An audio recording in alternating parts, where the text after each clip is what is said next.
கோகுல்ராஜ் கொலை வழக்கில் சரணடைந்த யுவராஜை 5 நாள் காவலில் எடுத்து விசாரிக்க சிபிசிஐடி போலீசாருக்கு நாமக்கல் குற்றவியல் நீதிமன்றம் அனுமதி அளித்துள்ளது. இதுகுறித்த தகவல்களை தருகிறார் செய்தியாளர் ஜான் மைக்கேல்.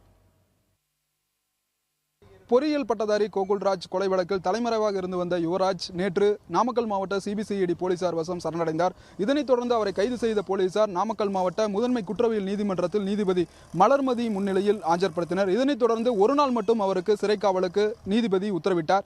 இந்நிலையில் யுவராஜை இன்று மீண்டுமாக சிபிசிஐடி போலீசார் நீதிமன்றத்தில் ஆஜர்படுத்தினர். தங்களுக்கு 15 நாள் காவலில் எடுத்து விசாரிக்க அனுமதி கேட்டிருந்தனர்.